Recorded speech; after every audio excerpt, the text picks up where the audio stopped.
Welcome to Session 24, Cumulative Algebra Challenge. This lesson strengthens algebra that remains reliable when the numbers or representations become unfamiliar. You will learn to integrate equation solving with domain and contextual constraints, to choose an efficient method in a multi-topic problem, and to complete a final answer with units, meaning, and verification. Treat these as connected habits. Keep a pencil ready. We will build a visual model, use a repeatable process, solve a demanding example, diagnose an error, and finish with a checkpoint. Start with this picture. The mastery map turns a complex problem into decisions ending in verification. Move through all gates rather than jumping from classification to an answer. The final gate checks exact form, domain, context, and requested quantity. The key distinction is this: integrate equation solving with domain and contextual constraints. Then, connect it to the second goal. Choose an efficient method in a multi-topic problem. Correct methods begin with correct interpretation. When a problem looks different, look for the same mathematical structure instead of an identical example. That transfer makes the skill durable. Step 1. Identify structure and every stated or implied restriction. Identify the object being changed and the requested result. Step 2. Choose the shortest valid method and preserve exact values. Use a separate line so signs, units, and restrictions stay visible. Step 3. Check candidates against algebraic and contextual conditions. Work efficiently without skipping an operation. Step 4. State the result with units and one sentence of meaning. Whenever possible, verify with evidence independent of the original working. Signal 1 is geometric dimensions. Respond by remembering. Require positive lengths and compatible units. Name the response before calculating. Signal 2 is multiple algebraic roots. In that case, test each root against context. The form tells you which tool fits. Signal 3 is final numerical model.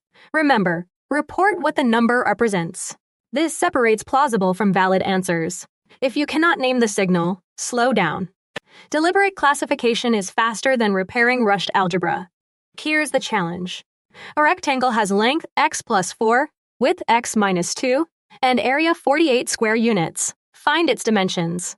Restate the target and identify the most important part of the routine. The first move is build x plus 4, x minus 2, equals 48. This changes the form without changing the meaning. Next, expand x squared plus 2x minus 8 equals 48, so x squared plus 2x minus 56 equals 0.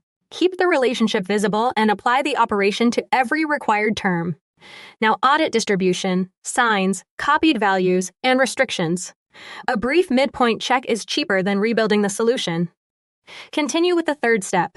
Factor x plus 8, x minus 7 equals 0, giving x equals minus 8 or x equals 7.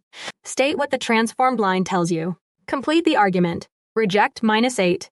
X equals 7 gives length 11 and width 5. This is part of the solution, not decoration. The final answer is 11 units by 5 units. Compare it with the requested variable, expression, unit, interval, or classification. Verify from another direction, substitute, compare representations, inspect units, or test a boundary. Prove that the result satisfies the original conditions. Try this checkpoint without copying the example. Why is x equals minus 8 rejected in the rectangle challenge? Decide which mathematical fact controls the answer. Write one line of reasoning before you commit. A visible decision is easier to inspect and correct. That focused hint: substitute minus 8 into both dimensions. Use it to repair your setup rather than guess. An accepted answer is negative dimensions. Explain why it works and name the first step that would expose a common error. The central message is: integrate equation solving with domain and contextual constraints. Combine it with a discipline to choose an efficient method in a multi-topic problem. Finish by remembering to complete a final answer with units, meaning, and verification. This turns a calculated result into a justified answer. Reflection. Write your personal 6-step test -day routine from first read through verification. Name the error specifically so you can interrupt it next time. Practice one fresh problem within 6 minutes, including context rejection and a written conclusion. Keep the work readable, check it independently, and carry the routine forward.